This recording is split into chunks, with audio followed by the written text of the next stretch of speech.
à Dieu, gloire à Dieu. Nous sommes honorés. La Bible dit qu'il y a de la joie dans sa présence. Un jour dans ses parvis vaut mieux que 1000 heures ailleurs.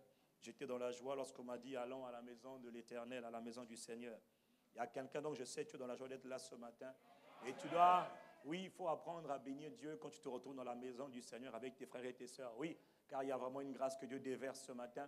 Et les grâces que Dieu doit déverser ce matin dans ton âme, dans ton esprit, dans ton corps, vont être déversées. Tu les reçois au nom de Jésus-Christ. Toute forme de distraction démoniaque a déjà été paralysée. Je confirme ce qui a été fait. Les œuvres de Satan contre toi sont détruites. Quelqu'un dit un bon amen. Quelqu'un dit un bon amen. Nous sommes en train de parler de la puissance de la résurrection de Jésus-Christ. Et je voudrais juste faire une parenthèse, comme je l'ai fait la semaine dernière, un peu conduit uniquement par l'Esprit. Nous sommes toujours dedans, dans le terme de la puissance, dans le mystère et la puissance de la résurrection de Jésus-Christ. Et cette semaine, nous avons une semaine formidable qui commence ce matin. Nous allons nous tenir pendant 60 heures dans la présence de Dieu afin de prier. Quelqu'un me dit un bon amen.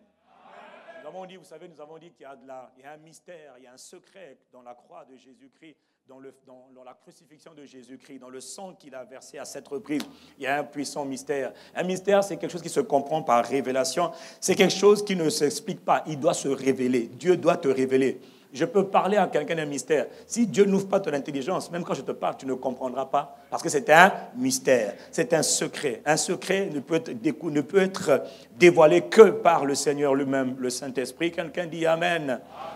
De la même manière qu'il y a un mystère et une puissance incroyable dans le sang de Jésus-Christ, dans la croix de Jésus-Christ, nous sommes en train de voir qu'il y a aussi un mystère et une puissance extraordinaire dans la résurrection de Jésus d'entre les morts, car c'est ça l'évangile. Quelqu'un dit Amen. Mais n'oubliez pas une chose, ce qui s'est passé, c'est que quand Jésus-Christ est mort, a été enseveli et ressuscité, il a dit, allez maintenant annoncer la bonne nouvelle, allez proclamer la bonne nouvelle. Quelle bonne nouvelle? L'évangile. Mon ami, cette bonne nouvelle est établie dans ta vie. Je n'ai pas dit en 2019, mais c'est cette année 2018 que tu vas expérimenter les bénéfices de la bonne nouvelle. Dieu n'envoie pas sa parole sans confirmer sa parole. Dieu envoie sa parole et il confirme toujours sa parole. Nous ne sommes pas là pour faire de la religiosité, pour parler religion. Nous parlons royaume de Dieu, nous parlons l'évangile, donc bonne nouvelle. Ta vie sera une manifestation de cette bonne nouvelle. Si tu as raté une bonne occasion de dire un bon amen ici. Jésus nous a appelés après sa résurrection à aller témoigner qu'il est réellement ressuscité. Et quand on témoigne, il accomplit, il confirme que oui, ce qu'ils disent là, c'est vrai. Je suis réellement ressuscité. Voilà pourquoi il est écrit dans la parole de Dieu, dans Actes chapitre 4, il est écrit que les apôtres rendaient avec beaucoup de force, avec beaucoup de puissance, et ils rendaient témoignage de la résurrection de Jésus. Ce n'était pas des discours, non. Ils disaient que Jésus est ressuscité et ils démontraient que Jésus est ressuscité. On parle et on démontre que Jésus est ressuscité, ça sera exactement ton partage. Non. On ne dira pas que tu es un discoureur ou un parleur. Non, on dira que tu es quelqu'un qui démontre, qui témoigne, qui dit, écoutez, ce que je vous dis là, Jésus le fait. Il va accomplir tout ce qu'il a dit. Je vais parler à quelqu'un, dis-moi un bon amen. La résurrection de Jésus nous place aux commandes. Voilà pourquoi il pouvait aller rendre témoignage avec beaucoup de puissance. Et cette puissance était due à la prière. Cette puissance était due à la vie de prière. Quand on regarde d'ailleurs Actes chapitre 1, verset 14, comment il priait. Et après, Actes chapitre 2, la Pentecôte est venue. Et à la fin de Actes chapitre 2, verset 47, il priait encore, il priait encore. Actes chapitre 3, les miracles ont commencé à se produire. Actes chapitre 4, il priait encore. Et Actes chapitre 5, les miracles ont commencé à se produire. Vous savez pas? Parce qu'ils avaient une plateforme, la fondation de tout ce qu'ils faisaient, c'était la prière. On parle et on bombarde. Pourquoi? Parce que le monde est chargé spirituellement. Il y a une atmosphère. Il faut comprendre que le monde dans lequel nous sommes est un monde chargé spirituellement. Il y a une lourde atmosphère spirituelle négative, hostile. La Bible dit dans 1 Jean chapitre 5, verset 19 que nous sommes de Dieu, mais le monde entier est sous le pouvoir du malin. Les ténèbres recouvrent la terre. Ça veut dire qu'il y a une atmosphère démoniaque. Elle n'est pas naturelle, elle est démoniaque. C'est terrible de voir comment les gens sont ignorants. Vous ne vous rendez pas, l'atmosphère, tout est spirituel. Dis avec moi, tout est spirituel. Oui, d'ailleurs, même toi, tu es un esprit, alors, tu vois. Tu es un esprit. C'est un souffle. Toi, tu n'es qu'un souffle. Tu es un esprit. Là, tu habites dans un corps, mais tu es un esprit. Dis Amen. Amen. L'atmosphère spirituelle est négative, elle est mauvaise. Je vous ai dit la semaine dernière, ce n'est plus le temps de s'amuser. Frère, ce n'est pas le temps de blaguer. L'atmosphère est polluée, elle est chargée. Les entités spirituelles sont en train de faire toutes sortes de malheurs sur la terre, toute forme d'atrocité sur la terre. Qui? Les esprits impurs, les esprits démoniaques, ils sont parfaitement réels. Nous sommes de Dieu et le monde entier est sous le pouvoir du malin. Tous ceux qui ne sont pas nés de nouveau, ne sont pas nés de Dieu, sont sur le contrôle du mal, sous le contrôle des forces du mal. Voilà pourquoi je te dis encore aujourd'hui, tu n'as pas le droit d'être faible. Et ce n'est pas la volonté de Dieu que tu sois faible. La volonté de Dieu, c'est que tu sois fort, très fort. Or, on ne peut être fort que par la prière. Très fort, c'est la volonté de Dieu. Il nous a dit dans Ephésiens 6, au verset 10, « Au reste, mes frères, soyez forts, ou encore fortifiez-vous. » Ça veut dire devenez fort, devenez fort. Mais où on devient fort? Pas dans le leadership, pas dans le développement personnel, pas dans les affirmations, oui, je suis fort. Non, on est fort en Jésus le Christ. Il dit, soyez forts dans le Seigneur. Hors de lui, essaye, tu vas voir. Ce monde des ténèbres ne connaît pas ton langage, tes beaux discours. Ce monde des ténèbres, il connaît par contre celui qui l'a dépouillé, celui qui l'a désarmé à la croix, celui qui l'a désarmé par son sang qu'il a versé pour toi et pour moi. Il ne le connaît que lui. On appelle Jésus de Nazareth, le glorieux Jésus, le triomphateur Jésus. Et le même Jésus qui a vaincu, il est là par le Saint-Esprit. Il est avec toi si tu es de nouveau. Et dis-moi un bon Amen. Il dit, soyez forts, soyez très forts, mais dans le Seigneur. Autrement dit, ta force ne vient que de lui. Par sa force toute puissante. Or, pour être fort dans le Seigneur, il faut connaître le Seigneur. Pour être fort dans le Seigneur, il faut connaître le Seigneur. Beaucoup sont faibles parce qu'ils ne connaissent pas le Seigneur. Ils parlent du Seigneur, mais on peut parler de quelqu'un sans le connaître. Il y a plein de gens qui parlent de toi, ils ne te connaissent même pas. Mais je l'ai vu, elle avait un sac, je l'ai vu à un marché, mais ils ne te connaissent pas. Mais il parle. Ok, je ferme la parenthèse. On ne va pas glisser là-bas, c'est pas bon. Dis Amen, je continue. Soyez forts dans le Seigneur. Pourquoi soyez forts? Dans la suite, il explique, soyez forts dans le Seigneur. Tu ne peux pas être fort sans le Seigneur. Tu ne peux être fort que dans le Seigneur, avec le Seigneur, par sa force toute puissante. Autrement dit, puise tes racines, que ta force vienne du Seigneur seul. Tu es comme quelqu'un qui est là. Qu'est-ce que tu fais là? Je me renouvelle dans le Seigneur. J'ai ma paix dans le Seigneur. J'ai ma joie dans le Seigneur. Je suis inébranlable parce que je suis dans le Seigneur. Je suis en Christ. Je suis attaché à Christ. Je suis fort en Christ, fort par Christ. Je connais ce Christ. Avant, tu le connais comment? Mon ami, c'est une intimité. C'est une histoire d'intimité. Plus tu es dans l'intimité, plus tu es fort. Plus tu restes avec lui, plus tu es fort. Parce que c'est sa force, son énergie te revitalise. C'est ton partage ce matin. Amen. Si c'est à toi que je parle, donne un bon Amen. Soyez forts dans le Seigneur. Revêtez-vous de toutes les armes de Dieu, afin de pouvoir tenir ferme contre les ruses du diable. Il y a des ruses, il y a des manœuvres, il y a des tactiques, il y a des stratagèmes, il y a des méthodes, il y a des pièges que Satan met pour tout le monde, contre tout le monde. Le monde des ténèbres nous a tenus esclaves pendant des millénaires. Le monde démoniaque, nous avons été leurs esclaves pendant des millénaires. Jésus est venu comme notre libérateur et il nous a délivrés et il nous a dit, regardez, je vous donne maintenant l'autorité sur eux. Dominez-les, soumettez-les. Par vous, mon corps, par vous, ma communauté, par vous, mes enfants, ils vont savoir, ils vont connaître ma puissance, ma sagesse infiniment variée. Mais ce monde des ténèbres, ce n'est pas nous qui avons dit qu'ils sont rusés. C'est Jésus qui dit qu'il est rusé. C'est Jésus qui dit que Satan est rusé. Pas blaguer, hein. Ils sont rusés.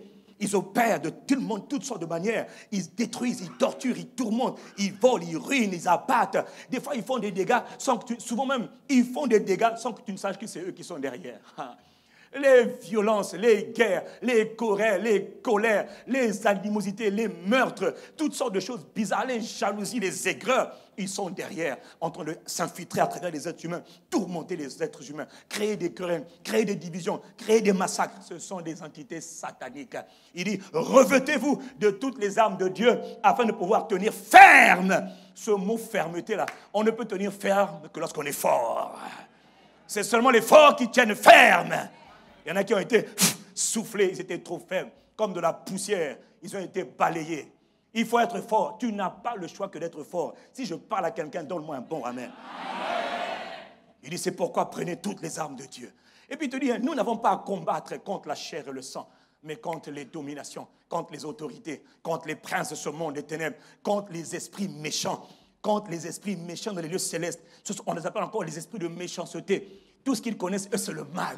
Tout ce qu'ils s'aiment, c'est le mal. Tout ce qu'ils veulent, c'est le mal. La destruction, la ruine. Ils ne t'aimeront jamais. Même s'ils te disent, ah, toi et moi, on va travailler ensemble, tu vas me servir, ils vont te détruire à la fin. Ils sont détestables, ils sont haïssables, ils sont méchants, ils sont mauvais. Ce n'est pas moi qui le dis, c'est la parole de Dieu qui le dit.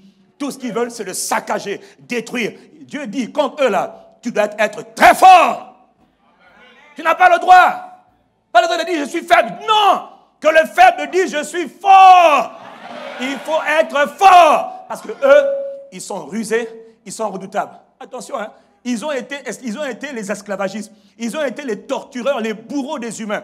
Ils ont détruit l'humanité. Imagine, pendant longtemps, certaines races avaient été les bourreaux, les maîtres, les geôliers, les terrorisants, les terroristes de certaines races. À l'époque, les Blancs ont opprimé les Noirs. Il y a des Blancs, quand on leur a dit maintenant, la traite négrière est finie, ils ont refusé. Hein? Un petit, tu es encore mon esclave. Hein? Quelqu'un dit Amen. Quelqu'un dit Amen. Il y a des pays où les Blancs, on leur a dit c'est fini. Mais ils ont continué à se comporter comme si ce n'était pas fini. Vous savez pourquoi? Parce qu'on les a laissés faire. Quelqu'un les a laissés faire. Beaucoup d'entre nous, nous laissons faire ces entités démoniaques. Étant tellement opprimés, tu sais, quand on a tellement été opprimé hier, quand on a tellement été esclave, qu'on devient un esclave toute sa vie. Même quand tu es libre, on te dit tu es encore esclave. Non, mon ami, tu n'es pas un esclave. Toi qui entends le son de ma voix, il n'y a rien en toi d'esclave. Tu n'es pas né pour être esclave. Le prix que Jésus a payé, c'était pour te délivrer de toutes les formes d'esclavage. Quelqu'un me dit un bon amen. Mais pour ça, il faut que tu sois non seulement conscient, mais tu prends ta force dans le Seigneur. Tu te renouvelles dans le Seigneur. Tu deviens un homme costaud, une femme lourde dans le Seigneur. Et tu leur parles à ces entités. Ils sont méchants. Avec eux, il n'y aura jamais d'armistice, c'est-à-dire de paix. La paix avec eux, c'est impossible. Eux, c'est le seul langage, c'est la guerre. Et la guerre, il faut l'engager. Quelqu'un dit un bon amen. Le jour que tu donnes ta vie à Jésus, apprends à engager. Parce qu'il ne te laissera jamais tranquille. Oh, laisse-moi. Ah non, avec eux, ils ne connaissent pas ce langage-là. Quand il dit laisse-moi, il dit oh, c'est une poule mouillée. On va la terroriser. Mon ami, venez chez moi. Ralo, Sitako. Venez. Ah, Makata. Non, moi, David a dit, l'Éternel exerce mes mains à la guerre et mes bras au combat. Ceux qui parlent comme ça, là, c'est les hommes qui sont forts. La force ne vient que de la prière. Je parle à quelqu'un, dis-moi un bon amen. Prenez toutes les armes afin de pouvoir résister. Il y a des jours, mon gars, où tu sens que tout l'enfer s'est déchaîné contre toi. Seuls les forts survivent. Seuls les forts arrivent à triompher. Seuls les forts, pas les faibles. Les forts, Dieu ordonne que tu sois fort. Amen. Si je parlais à quelqu'un, dis Amen. J'en ai marre de la faiblesse. Jésus a été faible pendant quelques instants. Le temps d'une nuit, le temps de passer par la croix. Le même Jésus n'est plus faible. Il est ressuscité d'entre les morts. Et il vit en moi. Et tu veux que je sois faible? Comment je fais pour être faible? Mon ami, que l'esprit de force vienne sur toi maintenant. Quelqu'un me dit un bon amen. Quand je dis l'esprit de force vient sur toi, quand tu réponds amen de tout ton cœur, cet esprit te remplit, te saisit. Il dit tenez donc ferme. Et il te décrit l'armure. Verset 18, maintenant après il te dit faites en tout temps par l'esprit. Faites en tout temps par l'esprit. Parce qu'à la fin de l'armure qui nous donne, l'armure du chrétien, l'armure de la nouvelle création, Dieu dit tu dois avoir une armure. La ceinture de la vérité, la cuirasse de la justice, le pied. On n'a pas le temps de parler de toutes ces choses, ce n'est pas le but du message. Mais à la fin, il te donne une arme. Toutes les armes sont des armes offensives. Les chaussures, la ceinture, le bouclier de la foi, le casque du salut. Et puis après, il te dit, il y a une arme là que tu dois prendre. Prends une arme qu'on appelle l'épée. Dis avec moi l'épée. On appelle ça l'épée de l'esprit. C'est-à-dire, il met dans ta main une épée. Et l'épée, là, c'est la parole. Autrement dit, cette épée-là qu'on a mis dans ta main, c'est la parole qu'on a mis dans ta bouche. Il dit, prenez l'épée. Dis avec moi, l'épée. Dont l'armure, c'est l'arme. C'est la partie avec laquelle tu peux commencer à attaquer les lignes ennemies. Quand tu as une épée, on arrive. Par l'épée, tu peux commencer à démolir toutes les manœuvres, les ruses de Satan. Tu les renverses, tu les saccages, tu les abats. Avec quoi? L'épée. Et quelle épée? L'épée de la parole. Et juste après, il te dit, faites par l'esprit toutes sortes de prières et de supplications. Il faut mélanger deux choses, la parole et la prière. La parole et la prière associée à la parole. On ne prie pas pour prier, mais on prie par la parole. On prie sur la base de la parole. Si tu pries sans la parole, tes prières vont ressembler à de la religion. Oh Seigneur, pourquoi m'as-tu abandonné? Oh Seigneur. Non, on prie par la parole. On prie sur la base de la parole. On prie en s'appuyant sur la parole. La parole qui est une épée. Pourquoi? Parce que la parole combinée à la prière, c'est comme l'eau combinée à la nourriture. Pour être en bonne santé, Dieu a donné aux hommes une grâce, celle de manger et de boire. Parce que tu dois manger, tu dois boire. Si tu ne fais que manger, tu ne bois pas, à un moment donné, ton corps aura des problèmes. Si tu ne fais que boire, mais tu ne manges pas, mon ami, ton corps aussi aura des problèmes.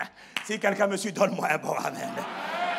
Donc il faut manger et il faut boire. De la même manière, pour être très fort, 2 choses à faire. Prends la parole et prie. Prends la parole et prie. Exerce ton esprit. Il faut exercer l'esprit. Or, on prie sur la base de la parole. On ne prie pas sans la parole, mais on prie en s'appuyant sur la parole. Quelle parole? La parole de la vérité, l'évangile. Parce qu'il dit, mettez la ceinture de la vérité. Beaucoup sont déjà vaincus parce qu'ils n'ont pas la vérité. Ils marchent dans tout sauf dans l'évangile. Or, la vérité, c'est l'évangile. L'évangile de Christ. Je m'appuie sur Christ crucifié, Christ enseveli et Christ ressuscité. Bonne nouvelle. Ensuite, celui qui est ressuscité, c'est celui qui a été glorifié. Mon ami, je tiens mes positions sur la base de l'œuvre achevée de Christ. C'est ça la parole de vérité. Si quelqu'un comprend, donne un bon amen. Quand tu t'appuies sur la base de la parole de vérité et sur la prière, mon ami, tes prières sont puissantes. Tes prières percent les lignes ennemies. La prière ne devient plus comme un acte religieux, elle devient plutôt comme un missile balistique dernière génération. La Corée du Nord n'est rien, l'Amérique du Nord n'est rien, la Chine n'est rien. Nous, on prend le missile de la prière. Pou. Non seulement on tire parfois les kalachnikovs, mais on tire aussi les obus, on tire les armes longue portée, courte portée. Avec la prière, je suis ici à vos avis, je peux mitrailler la Corée du Nord, je peux mitrailler la France, je peux mitrailler le village. Vous blaguez avec la prière. La prière. Frère, dis, mon frère, il faut aimer la prière. Dis amen ici. Il faut aimer la prière. Il dit, veillez à cela avec une entière persévérance. Je parle ce matin parce qu'il y a quelqu'un qui n'a pas encore compris l'importance de la prière. Tu ne peux pas être faible. Les apôtres sont allés rendre témoignage avec puissance de la résurrection de Jésus. Or, pour un témoignage, quand on étudie l'histoire de tous les actes des apôtres, ces gars-là, c'était des gars qui priaient constamment. Ils priaient constamment et Dieu confirmait sa parole. Ils bombardaient, ils mitraillaient le monde.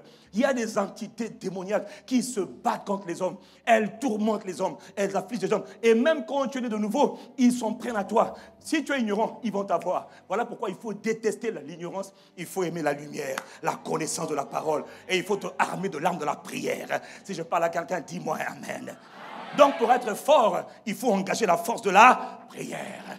La force de la prière. Pour tenir ferme, il faut engager la force de la prière. Pour triompher, il faut engager la force de la prière. Pour rendre témoignage avec puissance, il faut engager la force de la prière. Mon frère, la parole de Dieu, quand elle vient dans ton cœur, elle touche ton cœur, elle change ton cœur. Mais la prière, elle ne change pas ton cœur, elle change les circonstances de ta vie, les conditions de ta vie. Tout dans ta vie doit être changé par la puissance de la prière. La parole, elle change mon cœur. La prière, elle change mes circonstances. Elle change mon environnement. Elle soumet l'ennemi. Elle tabasse les démons. Elle tabasse, elle humilie les maladies. Elle humilie les circonstances de ma vie qui sont défavorables. Ça, on le fait par la puissance de la prière combinée à la parole combinée à la prière. Si quelqu'un me suit, dis-moi un bon amen. Je n'ai pas entendu, donne-moi un bon amen. Mais quel genre de prière? Parce que si les prières peuvent changer mes circonstances, moi je ne demande que ça. Moi j'ai des problèmes. Tout le monde a des problèmes. Est-ce que quelqu'un parmi nous ici a des problèmes personnels où tu voudrais voir Dieu intervenir? Moi j'en ai. Tout le monde devrait en avoir. Si tu n'as pas, tu as un problème. Non, il y a forcément des domaines où tu as envie de voir Dieu intervenir. Non, si ce n'est pas toi, mais c'est quelqu'un que tu... Il y a toujours quelqu'un qui n'est pas sauvé. Toi peut-être tu es sauvé. Quelqu'un n'est pas sauvé. Tu dois voir Dieu intervenir chez lui. Je suis bien parlé, dis amen. Donc il y a forcément un domaine dans lequel on veut voir Dieu intervenir. Il y a forcément quelque chose dans lequel on veut voir Dieu intervenir. Où on veut voir Dieu changer les circonstances. Moi je prie beaucoup pour vous. Je prie pour l'église ICC Brazzaville. C'est ma famille que Dieu m'a donnée. Quand je prie là, je prie pour vous, frère. Voilà pourquoi je compte sur la grâce et la puissance de Dieu parce que je prie pour toi. Quelqu'un dit amen. Mais quel genre de prière alors il faut faire pour que mes circonstances changent. Je veux te donner ce matin un secret très important, un secret très puissant. Veux-tu que tes circonstances changent? Veux-tu que tes conditions de vie changent? Non seulement ton cœur change par la parole, mais si tu veux voir maintenant ta vie changer radicalement, il y a un secret. Dis avec moi, il y a un mystère. Dis avec moi, il y a un secret. Quel genre de prière faire? Puisque la prière change des circonstances. Mais moi, ça fait longtemps que je prie. Oh, Seigneur, mon mariage. Oh là là, il y a mon mariage. Oh, ma guérison. Oh. Ça ne marche toujours pas. Oui, parce que tu n'as pas compris. Jésus a dit dans Jacques chapitre 4, plutôt le Saint-Esprit dit, bon, bien sûr, c'est Jésus, c'est la parole. Dans Jacques 4, verset 3. Il dit, vous demandez, et voici, vous ne recevez pas. Tu vois? Tu demandes, mais tu ne reçois pas. Pourquoi tu ne reçois pas? Parce que vous demandez, mais vous demandez mal. Dans le but de satisfaire vos passions, vos convoitises. Vous demandez, tu te rends compte, quand vous demandez, vous ne recevez pas. Waouh, quelle tragédie, quelle tristesse. Mon mari que Dieu, il y en a qui ont abandonné l'Église. Il y en a qui ont abandonné Jésus-Christ. Parce qu'ils avaient prié. J'ai prié. Ah, ça n'a pas marché. Ah, je ne vais plus à l'Église. Quelqu'un me dit, aïe. J'ai prié. Oh, le feu. Ah, le feu m'a brûlé, moi. Ça n'a pas brûlé l'ennemi. Je ne sais pas comment on fait. Intercession. Ça n'a pas marché. Aujourd'hui, là, on va prier contre les démons de ma famille. Les démons, ils ne sont pas partis. Au contraire, ils se sont encore renforcés. Vous demandez, vous ne recevez pas. Parce que vous demandez mal. Ce n'est pas le fait d'avoir prié, hein. C'est que tu as mal prié. Il y a un protocole. Il y a une règle. Qui a fixé les règles? Qui fixe les règles? Dieu. Dans une famille, celui qui fixe les règles, ce sont les parents. Le père de famille ou la mère de famille fixe les règles aux enfants. Celui qui me suit me dit Amen. Donc toi, tu n'as pas créé le monde. Toi, tu n'as pas créé l'univers. Toi, tu as été créé. Mais ce n'est pas toi qui as créé. Il y a quelqu'un qu'on appelle le créateur. C'est lui qui donne les règles de la prière, les règles d'engagement. Si quelqu'un me suit, dit Amen. S'il y a quelqu'un qui doit nous aider à prier, c'est lui. Et prier, il sait que prier, c'est la manière de converser avec Dieu, d'entretenir une relation avec Dieu dans la prière. Si quelqu'un ne prie pas, il y a aucun, entre Dieu et toi, il n'y a pas de relation. C'est comme un homme, une femme mariée, mais ils ne se parlent jamais. Ils ne communient jamais, ils n'échangent jamais. Cet esprit-là quitte votre maison au nom de Jésus-Christ.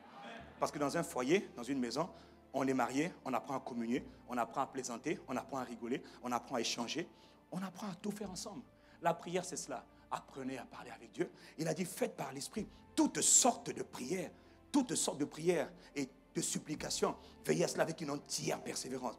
Mais il y a une forme de prière, il y a un type de prière qui t'ouvre les portes à tout le reste. Il y a un type de prière qui change réellement toutes les conditions de ta vie. Quel est ce genre de prière? Quelle est cette forme de prière? C'est la prière où tu pries pour le royaume de Dieu. La prière où tu pries pour le règne de Dieu. La prière où tu pries pour les intérêts du royaume de Dieu. Est-ce que tu as compris de quoi je parle? Je te parle d'un genre de prière qu'on ne connaît pas dans l'Église, qu'on ne nous a pas appris. La prière pour les intérêts du royaume de Dieu. Les intérêts du règne de Dieu. Si quelqu'un me suit, dit Amen et je continue. Amen. Jésus nous a donné une instruction. Il nous a ordonné une instruction. Dis avec moi une instruction. Fais attention. Quand Jésus parle, écoute l'instruction et applique l'instruction. N'écoute pas seulement, applique l'instruction. N'écoute pas seulement, applique l'instruction. N'écoute pas seulement, applique l'instruction. Parce que derrière chaque ordonnance du Seigneur, il y a ton bonheur derrière. Tout ce que Dieu dit, c'est pour ton épanouissement. Tout ce que Dieu dit, c'est pour ton bonheur. Tout ce que recommande Dieu, c'est toujours parce qu'il y a quelque chose derrière pour toi. Il y a quelque chose qui va te faire du bien. Est-ce que je peux continuer?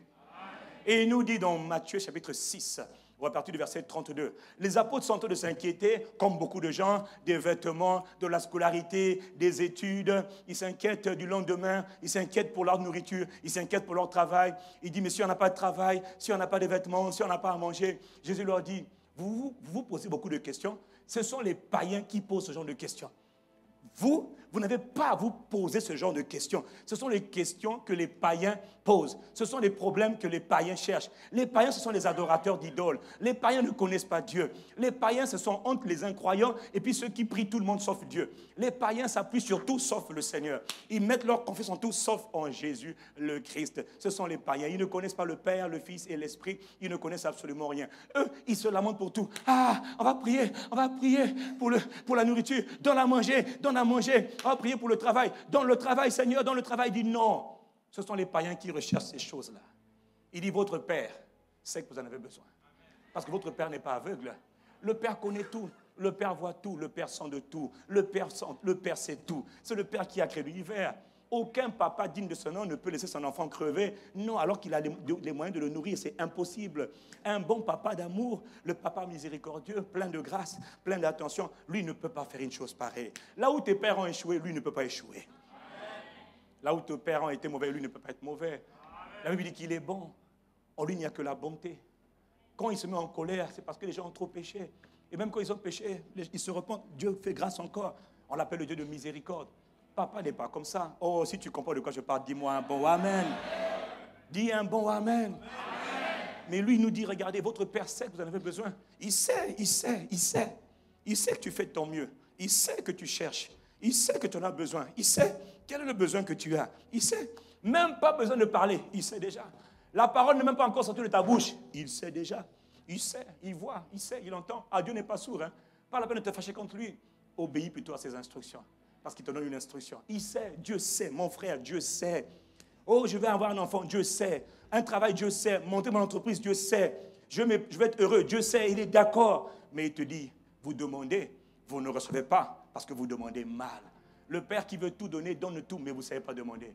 Voilà pourquoi vous ne recevez pas, parce que vous demandez mal. Alors comment on doit demander? Regardez, il donne le secret, l'instruction. Cette instruction-là, que cette instruction, tu en fasses la priorité de ton cœur et de ta vie à partir d'aujourd'hui. Écoute, cette instruction, au verset 23, il dit, le Père, c'est que vous avez besoin. Et je vais vous donner une instruction.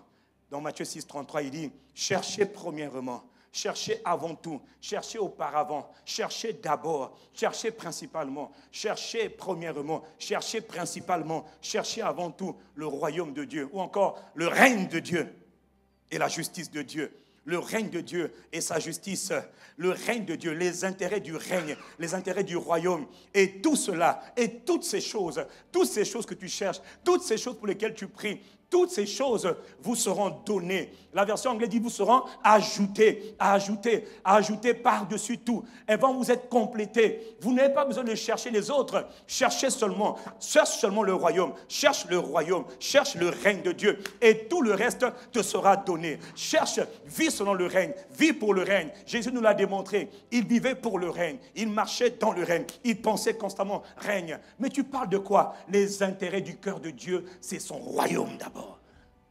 C'est d'abord lui, au commencement c'est Dieu, à la fin c'est Dieu. Voilà pourquoi on l'appelle l'alpha et l'oméga, le commencement et la fin. Toi, tu viens entre les deux, mais lui, il est Dieu et c'est d'abord lui et lui seul. Si je parlais à quelqu'un, donne un bon amen. Cherchez le royaume de Dieu, cherchez le règne de Dieu et la justice de Dieu. Cherchez tout ce qui est juste aux yeux de Dieu. Cherchez que les justes se multiplient. Cherchez que les justes se multiplient. Cherchez le règne de Dieu. Cherchez le règne de Dieu dans ce monde hostile de méchanceté, dans ce monde avec les autorités, les principautés, les esprits méchants dans les lieux célestes, les esprits méchants, les princes de ce monde des ténèbres. Cherchez à établir le règne de Dieu. Cherchez le royaume de Dieu, c'est-à-dire la manifestation de la présence souveraine de Dieu sur la terre au travers de l'homme. La manifestation de la présence souveraine de Dieu sur la terre au travers de l'homme. Cherchez que Dieu domine, cherchez que Dieu règne. Or, Dieu règne au travers des hommes. Si je parle à quelqu'un, dis un bon amen. Mais comment on fait alors pour chercher le règne de Dieu? Puisqu'il dit de chercher le règne de Dieu et de se focaliser seulement sur le règne de Dieu et que tout va venir par la suite, comment je fais pour chercher le règne de Dieu? Jésus donne la réponse dans Matthieu 6, verset 9. Lorsque les apôtres, les disciples sont venus le voir un jour, ils ont vu que sa vie était différente de la leur. Tout ce qu'il faisait, il avait de l'impact, il avait des résultats, il triomphait toujours. Et il leur a dit, voilà mon secret. Mon secret, c'est ma vie de prière. Mon secret, c'est ma vie de prière. Parce que le monde est spirituel. Quand je triomphe le matin, le triomphe se poursuit pendant la journée. Quand je perds le matin, je perds pendant la journée. La victoire doit d'abord être établie dans les sphères spirituelles avant d'être établie sur la terre. Il faut d'abord triompher dans le spirituel et on triomphe dans le naturel. De la même manière dans le monde spirituel, quand quelqu'un a été tué dans le monde spirituel, ça prend quelques jours pour qu'il meure dans le monde naturel. Les choses se décident d'abord dans le monde spirituel, dans l'atmosphère spirituelle, et elles s'établissent dans le monde des humains, dans le monde naturel, dans le monde visible. Est-ce que je parle à quelqu'un ce matin? Mais la bonne nouvelle pour toi, c'est que quel que soit ce qui a été programmé pour toi dans le monde spirituel, tout cela, je le commande et déprogrammé dans le nom de Jésus-Christ de Nazareth. Si je parlais à quelqu'un, donne un bon amen ici. Il dit, voici comment vous devez faire. Vous priez. Vous devez prier. Notre Père qui est aux cieux, que ton nom soit sanctifié. Autrement dit, nous commençons d'abord par rendre les actions de grâce à Dieu. Nous commençons par apprécier Dieu. Nous commençons par louer Dieu. Chaque temps de prière doit être précédé d'abord par un temps où on reconnaît Dieu. Nous te bénissons, nous te célébrons. Tu es digne d'être loué. Tu es digne de louange. Magnifique Papa, glorieux Seigneur, magnifique Saint-Esprit. Nous te bénissons, nous te célébrons. Ton nom est digne, ton nom est grand, ton nom est puissant. Tu es magnifique, excellent, plein de louanges, plein d'admiration. Père de gloire, Père de compassion, Père de fidélité, Père de miséricorde, nous t'adorons, nous te bénissons. Est-ce que quelqu'un comprend de quoi je parle ce matin? Nous offrons à Dieu les actions de grâce, nous offrons à Dieu la gloire, nous rendons la gloire, nous rendons l'appréciation. Ton nom est grand, ton nom est admirable, ton nom est glorieux, ton nom est célébré. Oh, je t'aime, je te bénis, je t'exalte, je te loue, je t'embrasse, mon Papa, mon Seigneur Jésus, mon Dieu, mon Roi, mon tout, ma capacité, mon allégresse, mon courage, ma sincérité, ma joie, ma paix, mon défenseur, mon bouclier. Je ne sais pas m'arrêter. Quelqu'un dit Amen. Amen. Autrement dit, nous honorons Dieu. Tout temps de prière doit commencer toujours par un temps où on honore Dieu. On ne vient pas pour dire j'en ai marre. Seigneur, oh non, non, non, non, non. Là, tu as violé le protocole. Là, même le papa bouche les oreilles et dit non, ma fille, repars d'où tu viens d'abord, repars d'abord. Reviens encore dans ta présence avec un cœur reconnaissant. Entrez dans ses portes avec un cœur reconnaissant. Dans ses parvis avec des louanges. Célébrez-le, bénissez son nom. Appréciez-le. Psaume 100, je viens de te dire. Appréciez-le, bénissez son nom. Louez-le. Maintenant, après, on commence à parler à Dieu. Est-ce que quelqu'un comprend de quoi je parle? Donc, tu vas déjà te passer à côté. On va prier aujourd'hui dès qu'on arrive. Priez! Attaquez tout l'esprit du... Ah bon? Quelle misère. Quelqu'un me dit aïe. Quelqu'un me dit aïe. Commence d'abord par l'appréciation, par les actions de grâce, par la gloire qu'on rend à Dieu. Maintenant, il y a une autre priorité. Première priorité quand on a fait une rendre gloire à Dieu. Écoute-moi. Tu veux que tes prières marchent, que ta vie soit changée? Il dit, demande à Dieu que ton règne vienne. Que ton règne vienne. Et que ta volonté soit faite sur la terre comme elle est faite dans le ciel. Et juste après, il te dit, maintenant, donne-nous aujourd'hui notre pain quotidien. Il ne demande pas de demander le pain quotidien tout de suite quand tu commences à prier. Non, d'abord lui. Au commencement, Dieu. Au commencement, ses fardeaux. Au commencement, ses intérêts. Les intérêts de ton Père céleste. Les intérêts de ton Sauveur Jésus-Christ. C'est ça d'abord. Dis-moi un bon Amen. Amen. Dis-moi un bon Amen. Amen. Tu veux prier et avoir des résultats? Applique la méthode du Seigneur. Applique les instructions. Cherche d'abord le royaume de Dieu. Comment on cherche le royaume de Dieu? On cherche le royaume de Dieu par la prière. Pas par les discours, mais par la prière. Le monde est un monde spirituel. Trop de forces hostiles s'opposent à l'accomplissement de la volonté de Dieu. Et Dieu dit, quelqu'un doit se tenir devant moi et prier et intercéder pour que ma volonté soit faite, que mon règne soit établi. Si quelqu'un me suit, dis Amen. Amen. Ce n'est pas les discours. Biloba, ça ne marche pas. Il faut prier. Il faut aimer la prière. C'est la seule manière d'imposer la volonté de Dieu. C'est par la prière. Mais quand on commence la prière, ce n'est pas en commençant par toi. Mon mariage, j'ai 45 ans, au nom de Jésus. Non! On commence par que ton règne vienne. C'est après qu'on dit, donne-moi mon pain quotidien. J'ai des problèmes, j'ai des situations, je ne m'inquiète pas. Père, je prie pour moi-même. Mais avant ça, Dieu, d'abord, ton règne vienne. Ta volonté soit faite. Je parle à quelqu'un qui dit un bon Amen. Et il te dit, hein, donne-nous aujourd'hui. Ça veut dire quoi? La prière donc de tous les jours que tu fais là, toi tu fais mal. Ouais. Tu fais mal. Donne-nous aujourd'hui. Ça veut dire que ça c'est la prière de tous les jours. Tous les jours, honore Dieu. Tous les jours, demande son règne et sa volonté. Après maintenant, tu t'occupes de toi. Mais quand pour toi, quand tu as déjà fait pour lui, pour toi il n'y a pas de problème. Cherchez d'abord le règne. Cherchez d'abord le règne. Tout le reste, toi tu pries pour le travail avant. Pourquoi? Il y a dysfonctionnement. Il y a désordre, il y a inversion des priorités. Vous demandez, vous ne recevez pas parce que vous demandez mal. Demandez selon le modèle de Dieu. Dieu a dit, Dieu d'abord. On l'honore, on l'exalte. Après, Dieu d'abord, son règne, sa volonté. Tes prières sont égoïstes. Dieu est un Dieu d'amour. Papa, il est amour. Il t'aime, mais il aime aussi les perdus. Il t'aime, mais il aime aussi le pécheur. Il n'aime pas le péché, mais il aime le pécheur. Si quelqu'un me comprend, dis un bon Amen. Dieu n'est pas égoïste. Dieu est un Dieu d'amour. Quelqu'un qui aime donne toujours. Quand on aime, on donne. Aimer, c'est donner. Dieu a tellement aimé le monde qu'il a donné. Jésus a tellement aimé les hommes qu'il a donné sa vie. Quelqu'un dit Amen. Aimer, c'est donner. Quelles sont ces prières qu'on fait? Nos prières ne marchent pas. Ça ne marche pas, frère. Si tu ne m'écoutes pas, tu vas souffrir. Le feu, ça ne marchera pas. Mariage, ça ne marchera pas. Ça ne marchera pas. Ce qui marche, c'est cherche d'abord les intérêts du royaume de Dieu. Cherche d'abord le règne de Dieu et sa manière de fonctionner et sa justice. Et tout le reste te sera ajouté. Tu n'auras pas à chercher, ça viendra. Tu n'auras pas à chercher. Arrête de chercher l'argent. Cherche le règne de Dieu. Cherche le règne de Dieu. Mais comment on le cherche? On le cherche dans la prière. On le cherche dans la prière. C'est uniquement dans la prière qu'on le cherche. Ça se passe d'abord par la prière. Jésus était un homme de prière. Que la grâce de l'esprit de prière vienne sur toi encore au nom de Jésus-Christ. Je parle à quelqu'un, dis-moi un bon amen. Donc tous les jours avant de prier pour toi, prie d'abord pour les intérêts de Dieu. Est-ce que tu m'entends? Avant de prier pour toi-même. Il sait, votre Père sait que tu en avais besoin. Avant de prier pour toi comme tu fais toujours. Et d'ailleurs, tu vois que tes résultats sont limités. Donc change-moi, écoute-moi. Change. Là, tu perds le sourire. Je sais, mais change quand même. Voilà. Non, il dit, mais pasteur, vous voulez dire ça? Mais j'ai dit ce que j'ai dit. Regarde, ta vie, ça ne marche pas. Il y a plein de choses que tu te bats pour avoir, tu ne les as pas. Pourquoi? Cherche le règne de Dieu. Cherche les intérêts de Dieu. Tu vas voir que toutes ces choses que tu cherchais vont commencer à te suivre. Le bonheur et la grâce m'accompagnent. Toi, tu tournes à gauche. Tu dis, mais toi, tu es qui? Je m'appelle Bonheur. Qu'est-ce que tu fais là? Je suis envoyé. On m'a dit, tu t'appelles comment? Je m'appelle la grâce. Mais arrête. Tout ce dont tu as besoin dans ta vie, tu peux l'avoir. Si tu cherches les bonnes priorités, cherche le royaume de Dieu. Vis pour le royaume de Dieu. Intéresse-toi au royaume de Dieu. Quelqu'un dit Amen.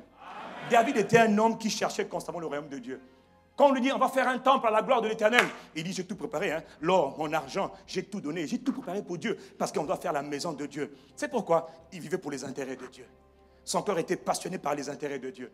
Il ne pensait pas à lui. Non, il pensait d'abord aux intérêts du royaume de Dieu. Est-ce que je suis en train de parler à quelqu'un ce matin? Il y a beaucoup de vies qui ne changent pas. Parce que Dieu voit que tes priorités sont mauvaises. Tu ne cherches que toi. Mais moi, il me faut des enfants. Je veux des triplés. On s'en fout.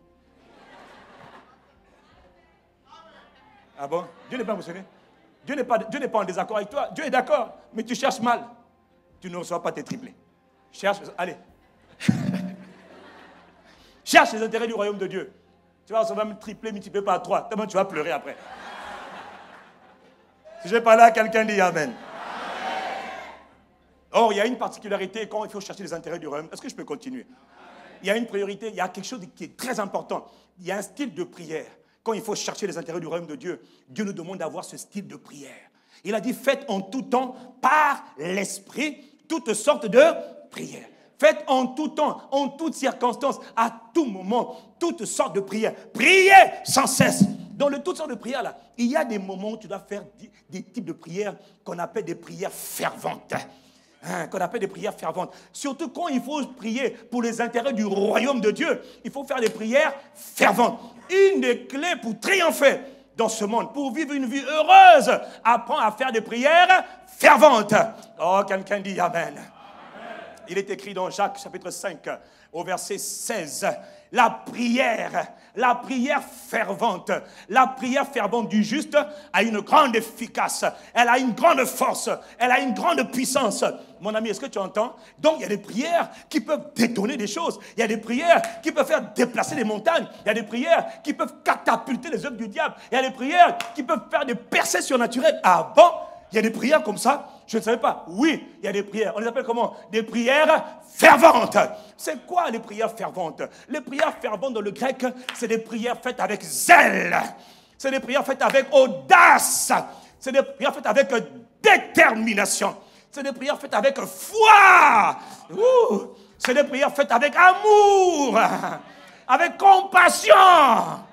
On s'appelle des prières ferventes. Jésus, dans le jardin de Gethsémane, n'a pas prié pour dire, Père, si tu peux éloigner cette coupe de moi, éloigne-la, toutefois, pas mal. Non! Le Bible dit qu'il prie avec ferveur, il prie avec ardeur, il prie avec détermination. Il priait et il transpirait les prières de ferveur, les prières d'audace, les prières de détermination, les prières violentes. C'est des prières où on transpire, frère. On transpire. Jésus a transpiré. Donc, Gethsémane, sauf que lui, sa sueur, c'était le sang. On transpire. Ah, mais pas l'église, on prie, tu sors de là. Rien. Je ne sais pas, une senti mauvais. Mon ami, là, on oublie l'odeur, les parfums, les déodorants, on oublie les tailleurs, les robes, les pantalons, les costards. On vient prier. Mais prier pourquoi? Les intérêts du royaume de Dieu. Ah, si je parlais à quelqu'un, dit Amen. On prie. La prière fervente du juste, elle est d'une grande efficacité. Waouh! Donc il y a des prières qui sont des prières violentes, des prières agressives, des prières audacieuses, des prières qui ont un impact. Oui, quelle prière? La prière qui est faite avec un cœur qui est zélé, avec un cœur qui est passionné, avec un cœur qui est rempli de compassion. Il y a beaucoup de prières qui ne marchent pas parce que tu pries, il n'y a aucune compassion. Est-ce que je parlais à quelqu'un ce matin? Tu pries, il n'y a aucune détermination. Et une des grandes erreurs, quand maintenant on te dit prière fervente, aujourd'hui, prière agressive, prions pour le mariage. Tu vois, ça fait 40 ans que tu vas marier. Oh, au nom de Jésus. Oh. Non, il dit, fais-le d'abord pour mes intérêts à moi. Monte ton zèle pour mes intérêts. Monte ta détermination pour mes intérêts. Monte ton fardeau pour mes intérêts. Je te donne ce matin un secret et en même temps une instruction. Si tu appliques, ta vie va changer de manière merveilleuse. Si tu ignores, ignore aujourd'hui. Est-ce que quelqu'un comprend de quoi je parle ce matin? Frère, il faut prier avec ferveur, il faut prier avec détermination, il faut prier avec zèle. Il y en a qui ont dû prier pour vous-même. Là, vous êtes zélés. La dernière fois, pendant les 24 heures de prière, il y avait un frère, il ne bougeait jamais. Il était toujours derrière. Il était toujours au fond là-bas. Il était assis, il dormait. Pendant la prière, tout le monde prie. Lui, le frère, il est en train de dormir. Il est en train de dormir. On prie, priant. Parce que quand on va prier pour les intérêts du royaume, premier sujet, le salut des âmes. Premier sujet, le salut des âmes. Dieu a quitté le ciel pour venir sauver les hommes. Sauver les hommes. Donc, la première chose qui importe le cœur de Dieu, c'est le salut des âmes. Dis un bon amen.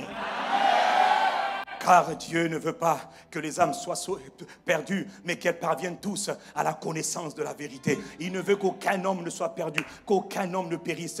Car Dieu a tellement aimé le monde qu'il a donné son Fils avec quiconque croit ne périsse pas. Il veut que tous les hommes soient sauvés. Et ça, c'est un sujet de prière qui doit être mon premier sujet de prière. Et ça, c'est tous les jours. Parce que Dieu veut sauver des gens tous les jours. Satan détruit des gens tous les jours. Dieu veut sauver des gens tous les jours. Et pour le faire, il a besoin que quelqu'un prie pour qu'aujourd'hui, pas demain, demain est un autre jour. Mais aujourd'hui, il y a des âmes que Dieu veut sauver. Quand tu sors le matin, même quand tu viens midi en prière, tu viens pour prier pour ça. Matin en prière, tu pries pour ça. Mais toi, n'attends pas midi en prière. Dès la maison, dans tes moments de dévotion, dans tes moments de prière personnelle, apprends à prier. Que les âmes soient sauvées. Seigneur, aujourd'hui, oh Dieu, il y a des âmes que tu veux sauver. Il y a des âmes qui sont dans les ténèbres. Père, étends ta main, sauve les perdus. Que la puissance du diable qui empêche les âmes de se tourner vers Dieu, de recevoir la lumière, soit brisée. Quand je viens dans la rue, quand je marche dans la rue, Rabako, Shakata, que la puissance du diable qui empêche ces âmes. Le matin, je vois les gens aller faire le sport, le jogging. C'est bien, mais ça ne sert à rien. Parce qu'après, il y en a qui vont mourir. Non, ça doit venir après. Priorité des priorités, c'est Dieu. D'abord! Après, j'entends quelqu'un qui faisait le sport. Aïe, aïe, aïe. Tu faisais le sport pourquoi alors? Tu as oublié que l'homme est un esprit. Tu prends ça de la maison, même pas de l'intérieur. Tu prends ça de l'habitation. Il faut prendre ça de l'intérieur. L'intérieur, c'est l'esprit. Quelqu'un me dit Amen. Et Dieu nous dit, quand tu pries pour les âmes, pour leur salut, prie avec ferveur. Quand Jésus priait pour nous, il priait avec ardeur. C'est une prière forte. C'est des prières où le gars, il est engagé. Le gars, il est en train de prier. Il prie pour toi. Et toi, quand tu veux, le frère, là, il était là. On prie pour les âmes. Seigneur Jésus. Pendant que Dieu était là, oh, Seigneur, sauve, le gars était là. Seigneur Jésus. Frère, si c'est comme ça, cette semaine, celui qui fait ça là, tu dis, mon frère, il faut sortir. Nous, ici, on veut des guerriers. Nous, ici, on veut des gens qui ont ardeur. Des gens qui ont du courage. Quelqu'un me donne un bon amen ici. Moïse, quand Moïse priait, Josué était dans la bataille. Moïse était sur la montagne. Moïse priait. Quand Moïse levait les mains, il y a un mystère dans le fait de lever les mains. Il y a un mystère, il y a un mystère. Ceux qui triomphent apprennent toujours à lever les mains quand ils prient. Pas tout le temps, c'est vrai. Mais Moïse était toujours en train de lever les mains. Et la Bible dit, quand Moïse était fatigué, d'abord quand Moïse baissait les mains, les gens connaissaient là. Josué est en train d'être vaincu par Amalek. Quand Moïse lève les mains, la victoire est remportée par le peuple de Dieu. Pourquoi? Il y a un mystère dans les mains levées. Il dit, élevez vos mains vers le sanctuaire. Élevez vos mains. C'est un mystère. C'est un secret. Tu ne peux pas le comprendre avec tes yeux, ton intelligence. Il faut le comprendre par révélation du Saint-Esprit. Donc, même quand tu es assis, on peut prier en étant assis. Moïse, à un moment donné, était fatigué. Le corps peut être fatigué. C'est vrai. Quelqu'un dit Amen. Mais regarde, quand Moïse est assis, la Bible dit Moïse est assis. Mais même en étant assis, il a continué à garder les mains levées. Il continue à garder les mains levées. Josué, Caleb tenaient ses mains. Il tenait ses mains. Et plutôt, enfin, on priait, on tenait ses mains. Et pendant ce temps, les gars étaient dans la bataille. Moïse avait les mains levées. Donc, on peut même prier en étant assis. Mais Rokosha et Kantaba, Seigneur, sauve les âmes. Aujourd'hui, étends ta main. Oh, Raka et Barak. Est-ce que tu me vois? Est-ce que tu me suis? Je suis assis, hein, mais je ne suis pas là. Niaiserie, niaiserie. On ne fait pas comme ça. On est là. Rokoto Baba, et Katara, les Kasso, Barré, Loco, Bara, l'État. Donne un bon Amen. Hey, c'est sérieux, frère. C'est pas amusement. Aujourd'hui, tout ce qui a été fomenté par l'enfer pour empêcher les âmes de se sauver soit détruit. Que toutes les âmes que Dieu a prévu de sauver aujourd'hui soient sauvées aujourd'hui. Que la puissance de Satan, c'est comme ça compris. On n'a pas besoin de dire que la puissance du mal qui empêche les âmes. Il est écrit, 2 Corinthiens 4, verset 3. Si notre évangile est encore voilé, il est voilé pour ceux qui périssent, pour les incrédules, dont le Dieu de ce siècle a aveuglé l'intelligence, afin qu'ils ne voient pas briller la splendeur, la lumière, l'évangile de Christ, qui est la gloire de Dieu. Il dit, beaucoup d'âmes sont retenues captives. Elles ne sont pas sauvées parce qu'elles ont un voile. C'est qui a mis le voile? Satan, le prince de ce monde. Alors tu dis dans le nom de Jésus-Christ, toutes les âmes qui sont aveuglées, qui sont voilées, que le voile soit déchiré au nom de Jésus-Christ. Que le voile démoniaque qui empêche les âmes de se convertir. Tu peux le dire, tu as l'autorité. Si tu es en Christ, tu es qualifié. Tu as l'autorité. Si je parle à toi, tu me dis un très bon Amen. Comment? Il faut prier pour ça. Mais Dieu dit, fais-le avec ardeur. La prière fervente, la prière agissante, la prière énergique, la prière déterminée, la prière persévérante du juste, elle est une grande force, une grande puissance. Mais il n'y a pas de puissance dans nos prières. Nous prions sans zèle, sans fanatisme, sans détermination, sans amour, sans compassion. Non, porte les fardeaux de Dieu de tout ton cœur. Fais-le de tout ton cœur. Les prières ferventes, assis, tu vas transpirer. Hein? Tu as sorti là, tu vas dire, oh, frère, je commence à avoir chaud. Même si il faisait froid, tu auras chaud. Ça prouve que tu as été engagé. L'esprit est engagé, l'âme est engagée, le corps aussi sent les effets. Est-ce que j'ai parlé à quelqu'un? Donne un bon Amen. Dieu veut le salut de tout homme, de tous les Congolais. C'est la volonté de Dieu. Est-ce que tu sais que quand tu veux que le pays soit changé, il ne faut pas seulement faire des discours, il faut prier. Et quand tu pries, il faut savoir une chose. Chaque âme qui naît de nouveau devient une lumière. Son esprit est illuminé. Son esprit est éclairé. Chaque âme, je n'ai pas le temps de t'expliquer, mais chaque âme qui naît de nouveau devient dans le monde spirituel, on le voit comme étant une lumière. Imagine, 1000 personnes qui sont sauvées aujourd'hui. C'est comme si tu venais de rajouter 1000 lampes, 1000 lumières qui se déplacent dans la ville. Or, pour détruire le monde des ténèbres, il faut envoyer la lumière. Le monde des ténèbres, tout le monde est dans l'ignorance, dans l'obscurité. Aussi vrai que les ténèbres sont ténèbres. Même si on allume seulement une simple lumière, les ténèbres dégagent. Ce qui fait peur à Satan, c'est quoi? C'est quand une âme, 2 âmes, 3 âmes, 4 âmes, 5 âmes commencent à se donner au Seigneur. Ils deviennent justes et ils deviennent lumière. Ils ne sont pas encore affermis, mais ils deviennent déjà éclairés. Ils deviennent déjà des lumières. Ils disent, ah non, ils se multiplient trop là. Ah non. Et quand ils vont dans leur quartier, c'est comme si tu venais de voir plusieurs lampes, plusieurs lumières qui se déplacent dans le quartier. Si quelqu'un me comprend, dis un bon Amen. Voilà pourquoi il faut prier pour le salut des âmes. Chaque âme sauvée devient une lumière. Et chaque lumière, s'il amène à la lumière, c'est la deuxième étape. Commence à grandir, commence à mûrir, devenir quelqu'un de mature, d'adulte. Alors, toi qui es lumière, dans ton quartier, dans ton pays, tu deviens une référence incontournable. Maintenant, toi, tu imposes la lumière sur tout le pays. C'est pour ça que Satan a peur. Non seulement, 1, tu naisses de nouveau, et surtout 2, que tu grandisses, que tu mûrisses.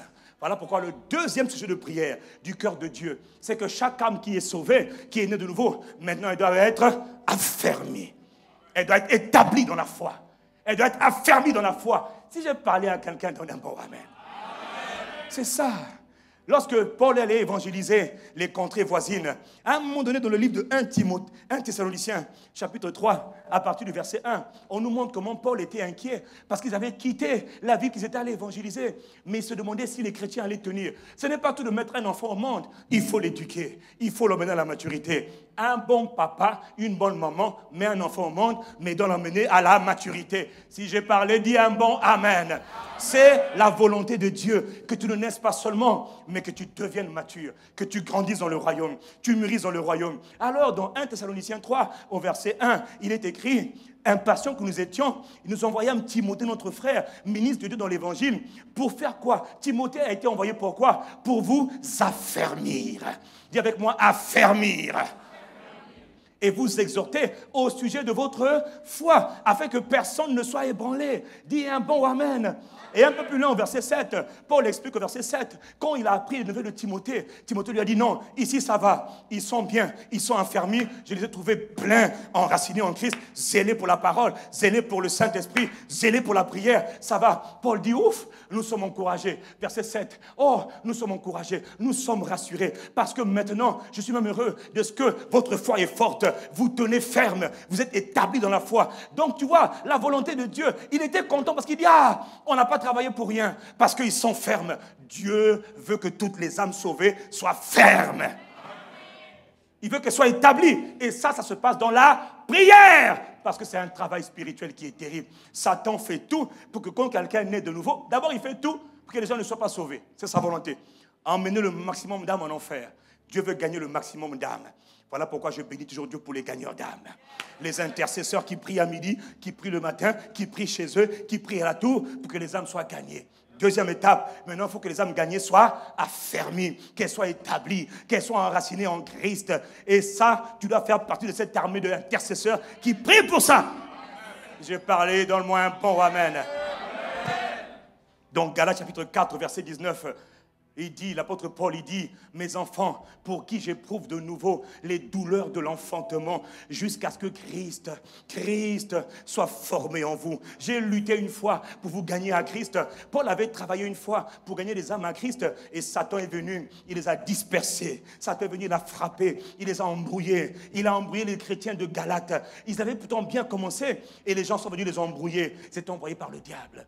Satan ne s'arrête pas quand les gens se naissent de nouveau. Non, il fait tout pour les démolir. Et le cœur de Dieu dit non, il ne faut pas les démolir. Priez, priez, intercédez pour qu'ils soient totalement affermis en Christ. Qu'ils ne soient pas dispersés, mais qu'ils soient affermis. Quelqu'un doit prier, quelqu'un doit se tenir à la brèche. Et faites-le de tout votre cœur, faites-le avec audace, faites-le avec passion. Alors toi tu dis, Père, je prie dans le nom de Jésus que toutes les âmes qui ont été gagnées cette année soient affermies. Que toute œuvre du diable qui veut les disperser, les éloigner de la foi, soit détruite, que tous les esprits de dispersion soient liés et frappés. Et là, tu parles avec autorité, tu parles avec zèle, tu les protèges comme si c'était tes propres enfants.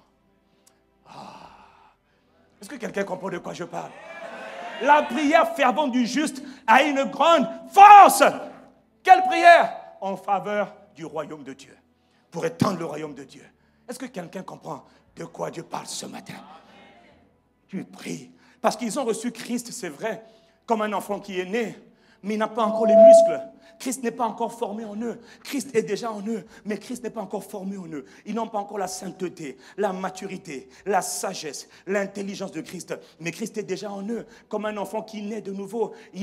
L'enfant qui naît dans le monde naturel, il est né, c'est vrai, c'est un boutou, c'est un beau bébé, c'est vrai, mais il n'a pas encore des muscles, il n'a pas encore la moustache, elle n'a pas encore les seins. Il faut que l'enfant grandisse. Père, établis-les. Père, forme-les. Père, accorde la grâce d'être fort. Quelqu'un doit prier pour eux. Quand tu fais ça là, tu es en train de travailler pour les intérêts du royaume. Quand tu fais ça là, toutes choses, comme toi tu cherches le cœur de Dieu, ce qui plaît à Dieu, toi-même, Dieu va te donner ce qui te plaît. Tu n'as pas besoin de souffrir. Occupe-toi des intérêts de Dieu. Tes prières sont trop égoïstes. Voilà que ça ne marche pas. Cette semaine, nous allons prier pour les intérêts du royaume de Dieu. Si je parle à quelqu'un, dis Amen.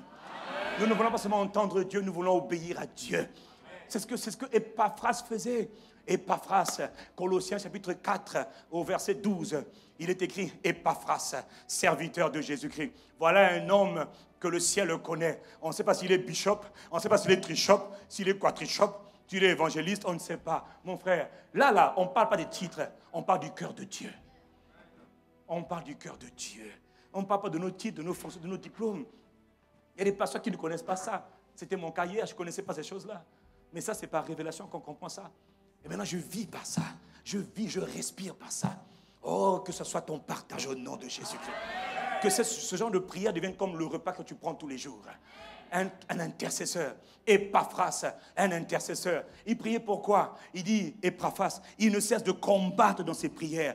Combattre pour vous dans ses prières. Que Dieu suscite des Epaphras qui vont combattre dans la prière. Ça veut dire quoi combattre? Le mot combattre ici veut dire qu'il travaille avec ardeur. Un combattant, c'est quelqu'un qui travaille avec zèle. Imagine Epaphras. Il entend que, Colosse, les gens de Colosse ont accepté Jésus. Epaphras sont fermes. Il dit, Père, je prie que tu leur remplisses de la sagesse, de la connaissance. Affermis-les, établis-les, accorde la grâce de te connaître, de te craindre, de te révérer. Que toute œuvre du diable contre eux, ils sont nés de nouveau. Ces œuvres démoniaques déployées depuis le royaume des ténèbres soient détruites. Père, solidifie-les. Il prie. Et il prie avec zèle. Il est pas en train de dire, Père éternel, au nom de Jésus, je te prie. Non! Si tu as compris de quoi je parle, dis-moi un bon amen. Tu n'es pas entendu? Epaphras priait pour que ceux qui étaient nés de nouveau tiennent bon. Pour prier. Si toi tu tiens bon aujourd'hui, quelqu'un a prié pour toi. Si tu es un peu affermi, quelqu'un a prié pour toi. Si tu es régulier, quelqu'un a prié pour toi. Ce n'est pas parce que tu voulais, non, quelqu'un a prié pour toi. Toi, tu as prié et quelqu'un a prié. Deviens toi-même aussi un Epaphras qui prie pour les autres. Pourquoi? En faisant ça là, Dieu dit, tu es son serviteur, tu es sa servante. Si j'ai parlé à quelqu'un, dis-moi un bon amen. Vous travaillez avec ardeur. Priez. On appelle ça le combat dans la prière. Nous, on pensait que c'était le combat pour aller chasser les démons. Non! Les démons oppressent les hommes. Ils ne veulent pas que les gens s'attachent à Dieu. Ils veulent que les gens meurent sans Dieu. Nous, on veut que les gens s'attachent à Dieu, car c'est le cœur de Dieu qui parle. C'est la volonté de Dieu. Alors quelqu'un doit se tenir à la brèche. Prier pour les intérêts du royaume, c'est aussi prier pour la croissance surnaturelle de l'Église. L'Église doit croître. Dieu veut que sa maison soit remplie. Luc 14, verset 23 est clair. Dans la parabole du royaume, Jésus dit, le cœur de Dieu, c'est que sa maison soit toujours pleine. Sa maison soit toujours remplie. Allez chercher les âmes, contraignez-les à rentrer. Faites-les rentrer. Je ne veux pas que ma maison soit vide. J'ai un trop gros âme dehors qui périssent. Il y a trop d'enfants qui périssent dehors. Ma maison doit être remplie. Allez les chercher. Pourquoi? Ma maison doit être pleine. La vocation de Dieu, la volonté de Dieu, c'est que quelle que soit la taille de notre église, il veut que l'église soit pleine. Et quand elle est pleine, si tu as 100 places, passe à un deuxième culte, passe à un troisième culte, passe à un quatrième culte. Quand tu vas le faire, parce que tu prends en cœur les intérêts de Dieu, tu n'auras même pas besoin de demander à Dieu un bâtiment. Dieu va te donner un bâtiment. Pourquoi? C'est sa volonté. Que tu arrives à paître, à prendre soin d'un troupeau nombreux. Est-ce que quelqu'un comprend de quoi je parle? Mais les gens qui sont toujours là dans ta petite église, on est seulement 200. Gloire à Dieu qui règne dans les cieux. Allez, ça fait 5 ans, vous êtes 200. 10 ans, vous êtes 200. Et pendant ce temps, il y a 5 millions d'habitants qui sont perdus, qui sont égarés. Et toi, tu es content. J'ai la plus grande église du Congo. Personne n'aura la plus grande église du Congo. L'église, c'est le Seigneur qui l'a construite. Mais chaque personne doit faire en sorte que le salut des âmes devienne sa priorité, devienne son fardeau, devienne son intérêt principal. Si j'ai parlé à quelqu'un, dis-moi un bon amen. Dieu veut toujours que l'église grandisse. Il veut que le nombre d'âmes se multiplie. Actes chapitre 2, verset 47, il est écrit, le Seigneur a ajouté chaque jour, dis avec moi, chaque jour. Il a ajouté chaque jour à l'église ceux qui étaient sauvés. Qui les ajoute? Le Seigneur. Mais il travaille avec qui? Avec toi et moi. Nous, on parle, le Saint-Esprit touche. Nous, on parle, l'Esprit touche. Nous, on parle, l'Esprit convainc. Et il ajoute. Dieu veut que l'Église ne cesse d'augmenter. Dis un bon amen. Actes chapitre 6, verset 7, il est écrit que le nombre des disciples augmentait. Le nombre des disciples augmentait. Dieu veut qu'il y ait constamment augmentation. Il faut que ça augmente. Le nombre de disciples augmentait beaucoup à Jérusalem, augmentait fortement à Jérusalem. Et une grande foule de prêtres obéissaient à la foi. Autrement dit, se convertissaient, se tournaient, naissaient de nouveau. Une grande foule. Un jour, dans Brazzaville, dans tout le Congo, les foules entières se tourneront vers Jésus-Christ. Comment je le sais? Parce qu'on prie pour ça. Dans quelques temps, presque toute la ville de Brazzaville va s'assembler dans les églises ICC. Je le dis, je l'ai déjà dit, je le dis encore. Si un autre pasteur parle comme moi, gloire à Dieu. Moi, je le dis et c'est ce qui se fera. Je n'ai pas dit toutes les églises. Je n'ai pas dit toute la ville. J'ai dit presque. Ça veut dire, le quota, j'ai dit seulement à Dieu, moi je veux presque. Presque toute la ville. Actes chapitre 12, verset 24. Cependant, le nombre de disciples augmentait. Est-ce que tu comprends? Dieu veut que l'église croisse de manière surnaturelle. Qui l'a fait croître? C'est Dieu. Donc il faut prier. Parce qu'il y a des forces démoniaques qui s'opposent à la croissance surnaturelle de l'église. Ces forces, nous allons les démolir. Nous allons les démolir. Dans peu de temps, vous allez voir qu'il y aura une explosion surnaturelle. C'est-à-dire qu'on ne pourra plus compter. Là, Satan attaque toute église qui veut augmenter en nombre. Pourquoi? Ça ne fait pas sa volonté. Ce n'est pas son affaire. Au contraire, il doit empêcher. Empêchez-les, empêchez-les. Allez, dites là-bas c'est des francs-maçons, accusez-les, là-bas c'est des sorciers. Dites, allez. Il répond ces esprits de faux témoignages. Nous allons les faire taire dans le nom de Jésus-Christ. Il sait. Mais tout ce qu'ils font là ne sert à rien. Plus ils font, plus nous on continue. Et à un moment donné, on va percer la sphère. Vous allez voir. Tu as dit, non, je vois des âmes en abondance. Je vois des vies changer en abondance. Je vois un grand nombre d'âmes sauvées. Je vois un grand nombre d'âmes. Je vois un grand nombre d'âmes sauvées. Quand on construit la base là-bas, on ne construit pas en fonction de ce qu'on est, en fonction de ce qu'on voit. Des multitudes se rassemblent pour honorer, célébrer, louer Dieu, apprécier Dieu, être transformés par la parole de Dieu. Pourquoi? Parce que nous prions pour cela. Pour que le nombre de disciples augmente. Que l'Église croisse de manière surnaturelle. Dieu veut faire grandir sa famille au Congo-Brazzaville. Et ça passe par toi et moi. Pourquoi? Ce sont les intérêts du royaume de Dieu. Est-ce que quelqu'un comprend de quoi je parle ce matin? Une autre manière de prier pour les intérêts du royaume de Dieu, c'est de prier pour la parole. Dis avec moi, prier pour la parole. Dieu et sa parole sont un. Dieu se révèle par sa parole et son esprit. Dieu se trouve dans sa parole. Quand on prie pour les intérêts du royaume, on prie pour la parole. La Bible dit dans Actes chapitre 6, au verset 7, la parole de Dieu se répandait. Elle se répand à Pointe-Noire, dans tout Brazzaville. La parole se répand par la radio, par la télévision, par l'Internet, par les évangélisations, par les galas, par les concerts. Le but, c'est de répandre la parole. Pourquoi? Quand la parole se répand, il y a toujours des conséquences. La parole de Dieu se répandait de plus en plus. Et le nombre des disciples augmentait. Dieu veut répandre sa parole. Sa parole console les cœurs. Sa parole guérit les malades. Sa parole ressuscite les morts. Sa parole transforme les destins. Sa parole réécrit les histoires. Sa parole donne de l'espoir. Il faut que la parole, une seule parole de Dieu peut transformer la vie de tout quiconque. La parole doit se répandre. Et pour ça, quelqu'un doit prier pour dire, Père, étends ta main, réponds ta parole partout dans Brazzaville. Que ta parole se répande. Que ta parole soit glorifiée. Que ta parole soit confirmée. Père, dans le nom de Jésus, je prie que toutes les âmes qui sont malades entendent ta parole et qu'elles croient et qu'elles soient guéries dans le nom. Prie. Ok, est-ce que quelqu'un comprend? Là, tu portes les fardeaux de Dieu. Cherchez d'abord le règne de Dieu. Quand vous priez, que ton règne vienne, que ta volonté soit faite, c'est ça.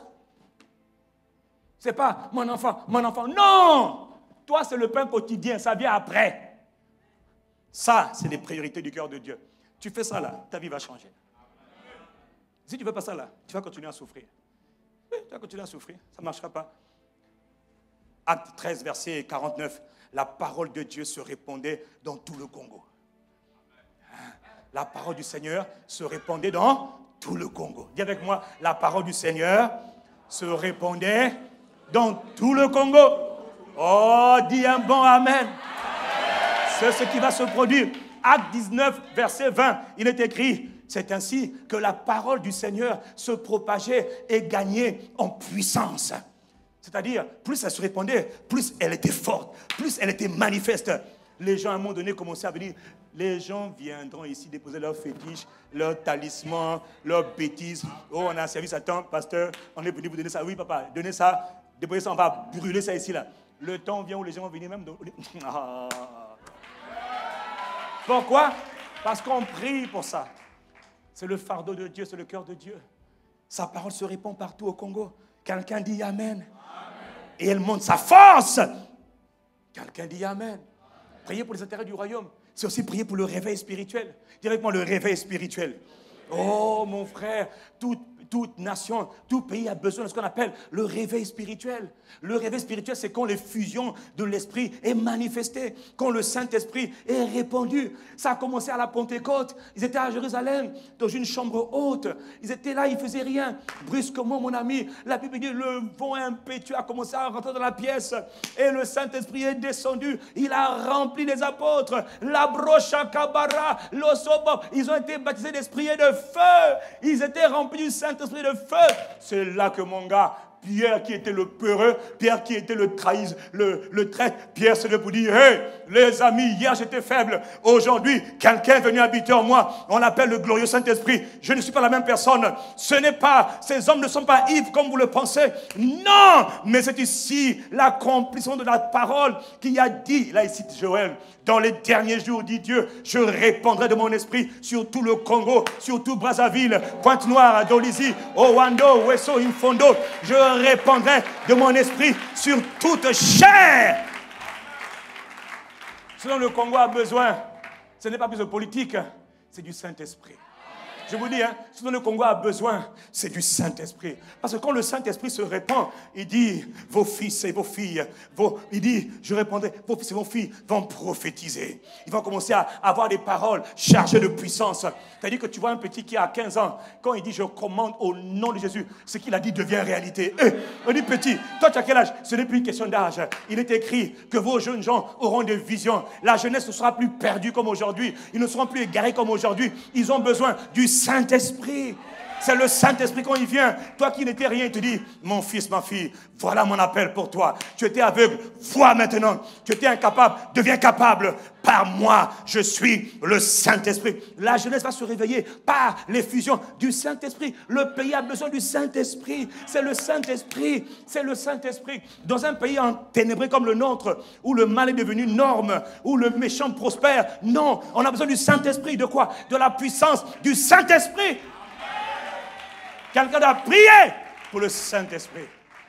Si la puissance du Saint-Esprit n'est pas libérée, alors on est un club de religieux. Alors nous pensons que le mal, les antivaleurs, il faut donc changer les antivaleurs. Mais comment faire? Notre société est corrompue. Alors, docteur, que pensez-vous, professeur, de cette théorie du changement des valeurs des hommes? Le cœur... Rato Kiyaba, Rotokosa, et para, Père, répands ton esprit. Répands ton esprit, que le cœur des hommes soit changé. Parce que vous parlez pour rien. Tant que le cœur d'un homme n'est pas changé, l'homme ne peut pas changer. Changer les vêtements, ce n'est pas changer le cœur. Changer le cœur, ça change tout. Quelqu'un me dit Amen. La jeunesse de ce pays a besoin du Saint-Esprit. Jésus a eu besoin du Saint-Esprit. Les Pierre, les Paul ont eu besoin du Saint-Esprit. Ils ont besoin de la puissance du Saint-Esprit. Quand le Saint-Esprit vient, il nous met aux commandes. Ce qui était impossible devient tout à coup possible. Ce qui était inimaginable devient totalement faisable. Tout est possible lorsque la puissance du glorieux Saint-Esprit rentre en évidence, se manifeste. Quelqu'un me dit Amen. Il faut prier pour le réveil spirituel. Nous devons prier pour les miracles, les signes, les prodiges, les grâces surnaturelles manifestées dans l'Église. Quelqu'un me dit un bon Amen. Amen. Prier pour le royaume de Dieu. C'est prier pour les leaders spirituels. Dis-moi un bon Amen. Amen. Prier pour qu'ils aient la sagesse, qu'ils soient préservés, l'intelligence, la santé, la force, la vitalité. Tu dois prier pour moi. Amen. Et moi, j'ai prié, tu dois prier pour tous les... Ah, il faut prier pour les leaders. Hein. Tu me critiques pour rien. Il faut prier. Amen. Oh, je n'aime pas comment il me parle. Il faut prier. Si tu n'aimes pas comment je te parle, je changerai. Si tu pries, je vais peut-être changer un jour. Hein? Paul a dit, priez pour moi. Il faut prier pour les leaders. Dis-moi un bon Amen. Amen. Satan veut frapper constamment le leader. Il veut constamment mettre le leader en difficulté. Il est écrit, je frapperai le berger et le troupeau sera dispersé. Non, par tes prières, il ne frappera pas le berger. Amen. Par la capacité de tes prières, il ne frappera pas le berger. Amen. Moi, je suis conscient que les gens prient pour moi. Ce que vous voyez n'est que le résultat des prières. Aucun homme de Dieu ne dit, moi, je n'ai besoin de personne. Je suis l'archevêque des archevêques, des trichops et des quadrichops. Foutaise, niaiserie, misérable. Paul a dit, priez pour moi. Paul a dit, priez pour moi. On est fort que par la prière. On soutient que par la prière. On est capable que par la prière. Et la prière toutes les prières sont importantes. Voilà pourquoi il faut prier que ta voix doit compter. Ta voix doit être entendue. Est-ce que j'ai parlé à quelqu'un ce matin? Moi, je prie pour tout le monde ici. Je prie pour chaque âme de la famille. Ah, moi je prie. Je prie pour les âmes de la famille ICC. Voilà pourquoi je sais que bientôt, là, ta vie va devenir un sujet de témoignage. Pourquoi je le sais? Mais parce que ce que je demande à Dieu, je demande à Dieu qu'il fasse de tout enfant de ICC Brazzaville un sujet de gloire et de témoignage admirable. C'est-à-dire, on va te voir, on va t'envier. Mais toi, tu as changé comme ça, comment? Hein? Je te sens briller. Le pasteur prie pour moi que je brille. Tu vas briller. Et ensemble, on doit prier les uns pour les autres. Si j'ai parlé à quelqu'un, donne-moi un bon amen. Quand on dit prier pour le royaume, tu vois, c'est prier pour les leaders spirituels. C'est aussi prier pour nos frères et sœurs.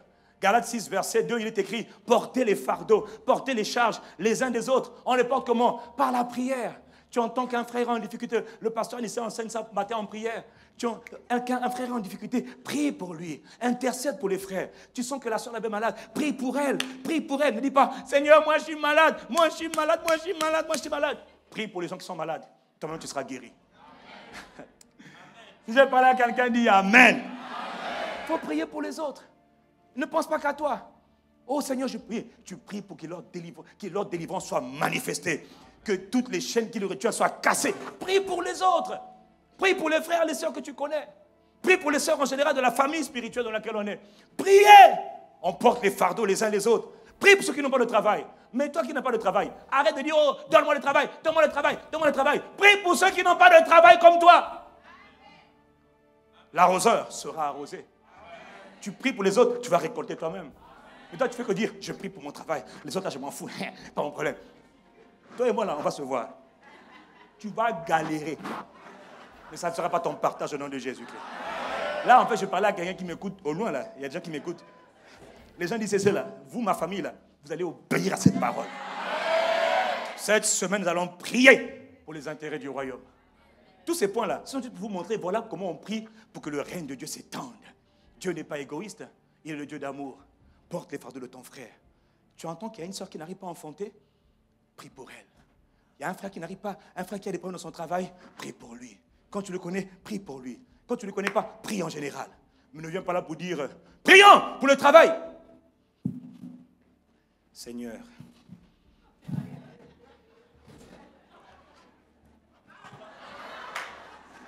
Seigneur Jésus, cette semaine, celui qui va faire ça là, non pas dehors, respectueusement, frère, cette chaise-là peut être occupée par quelqu'un d'autre. Quelqu'un n'a libanda, laisse notre place ici.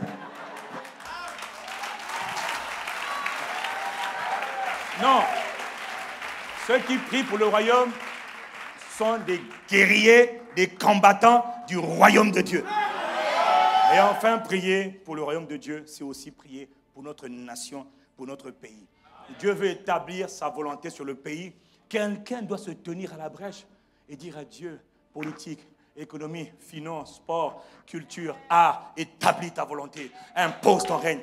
Seigneur, établis toi-même tes priorités. Il faut que quelqu'un dise à Dieu d'intervenir. Sinon, Dieu ne va pas intervenir. Sinon, notre pays sera asphyxié. Non. Tant que nous sommes ICC, Brazzaville, au Congo, là, ce pays ne sombrera pas.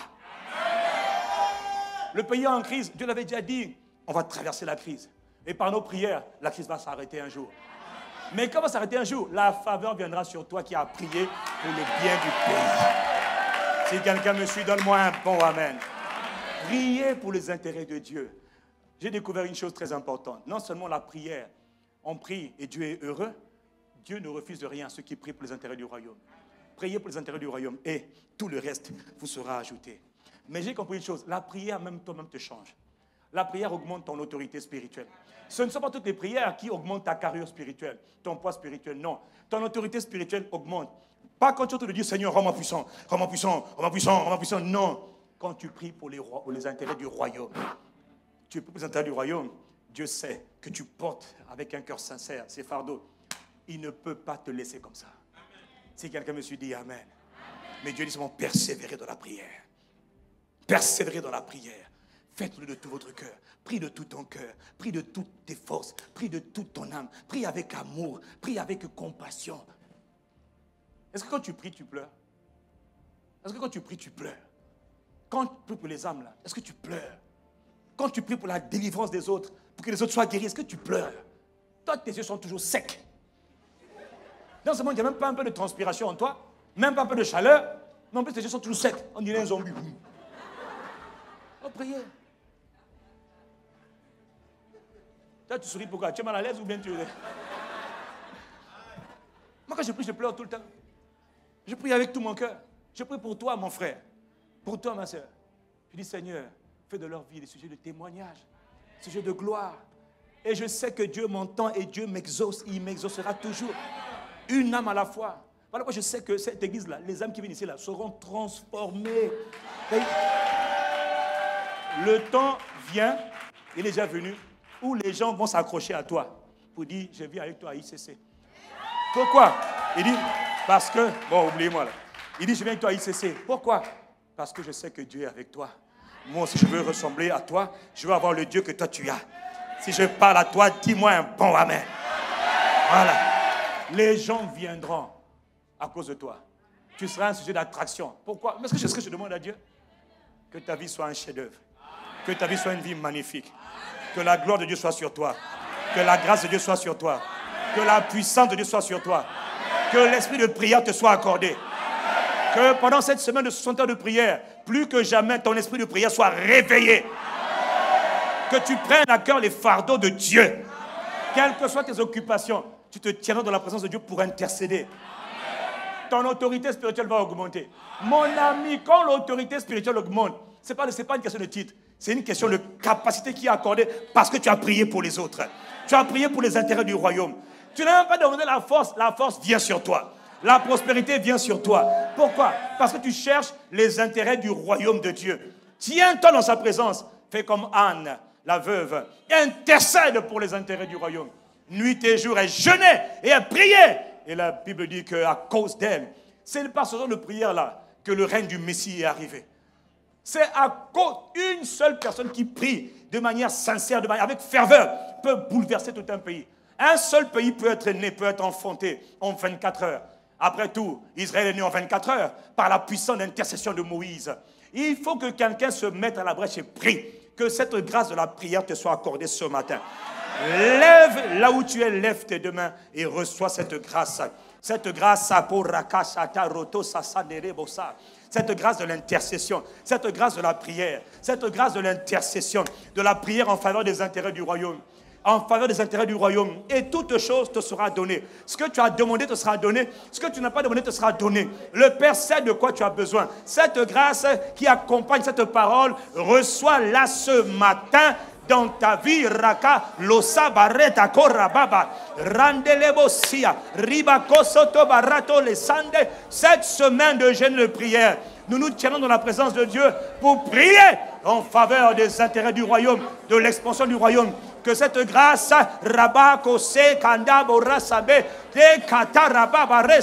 cette grâce te soit accordée dans le nom de Jésus.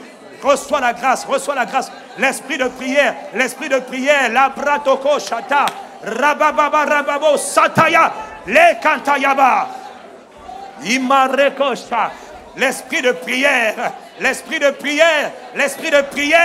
en faveur de l'expansion du règne.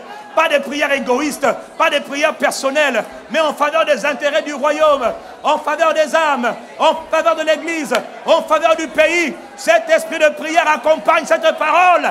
Raboshata, Rebar, cette semaine, Ribakosa, et Rokosata, les prières de ferveur, avec zèle, avec détermination, avec passion, avec énergie.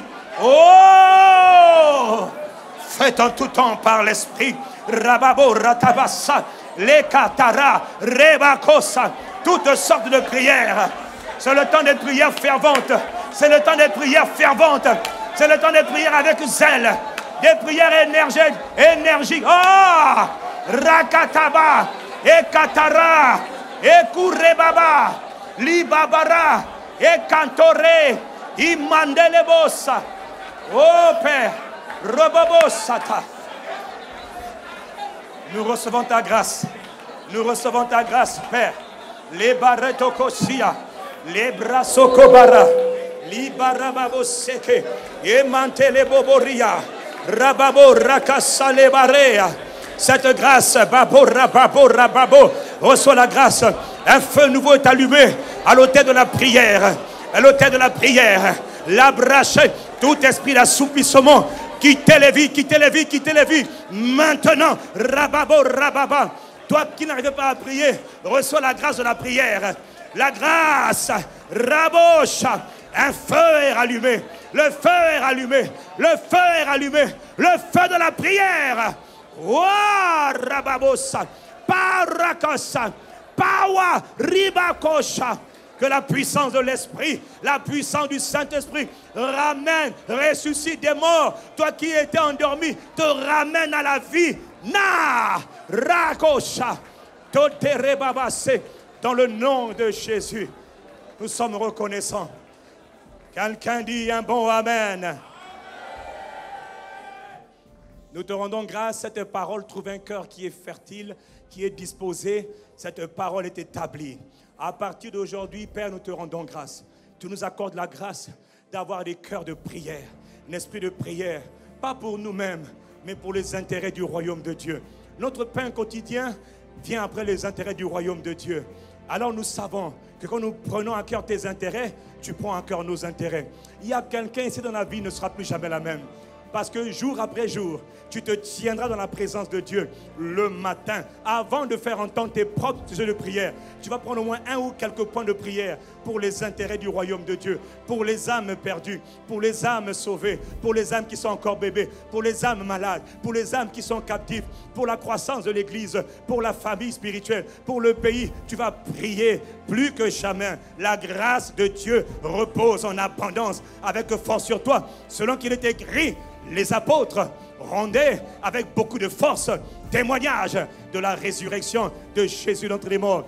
Que par ta vie, la résurrection de Jésus soit annoncée. Que par ta vie, la puissance du témoignage soit manifestée. Que par ta vie, les œuvres du Saint-Esprit soient rendues manifestes. Que par ta vie, les âmes soient sauvées. Que par ta vie, les âmes soient affermies. Que par ta vie, une nouvelle ère s'ouvre sur la vie de beaucoup d'autres personnes. Que par ta vie,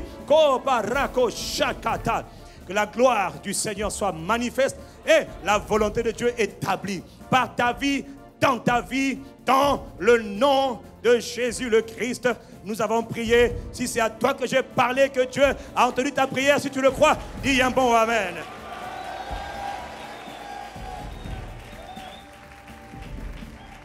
Si tu entends l'acclamer Jésus, fais-le de tout ton cœur.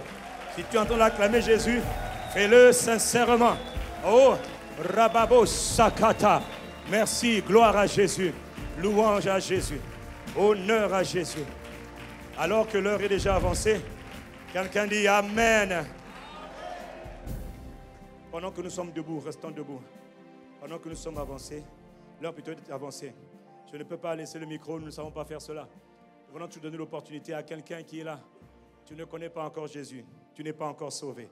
Tu n'es pas encore né de nouveau. C'est à toi que je parle. Tu es à l'extérieur ou tu es à l'intérieur.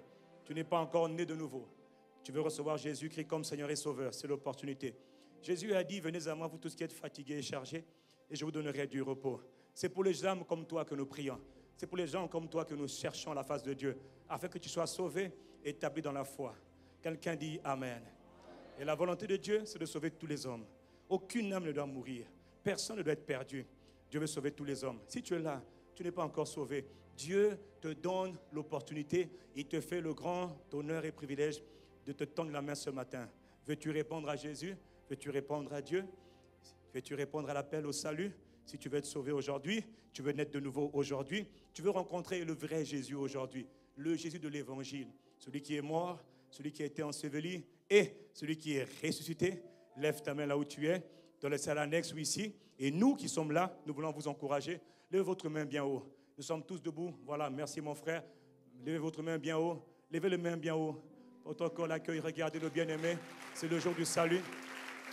C'est pour vous. Merci mes frères. Est-ce qu'on peut les encourager? C'est la décision la plus importante.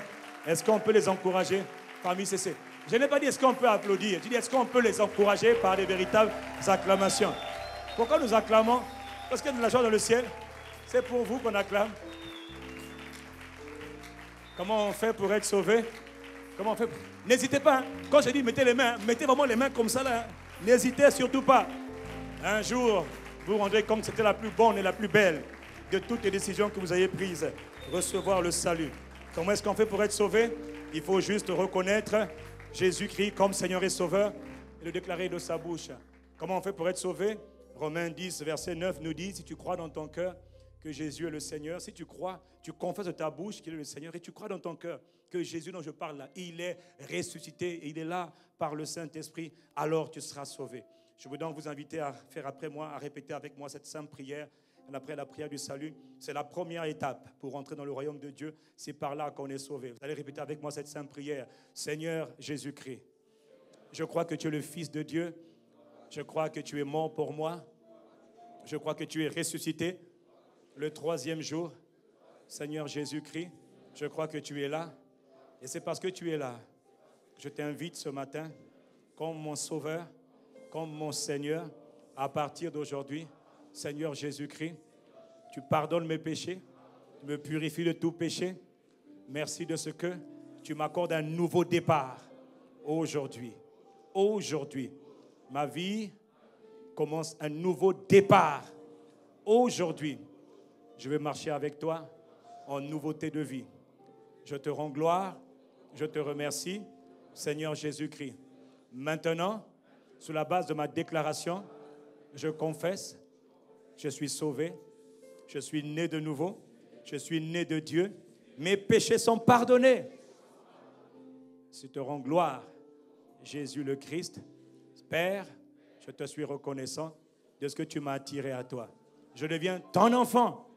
Quelle grâce, quel honneur, quel privilège tu m'accordes ce matin. Je suis reconnaissant dans le nom de Jésus-Christ. J'ai fait cette prière. Quelqu'un dit un bon amen. On peut acclamer Dieu. Alors je repose ma question. Qui a fait cette prière pour la première fois? Qui a fait la prière? Levez votre main pour la première fois. Merci mon frère, merci. Levez votre main bien haut, bien haut, bien haut. Famille CC, est-ce qu'on peut se tourner vers eux? Souhaitez-les bienvenue dans le royaume. Famille CC, bienvenue dans le royaume. Bienvenue dans le... Y a-t-il quelqu'un pour acclamer Dieu ce matin?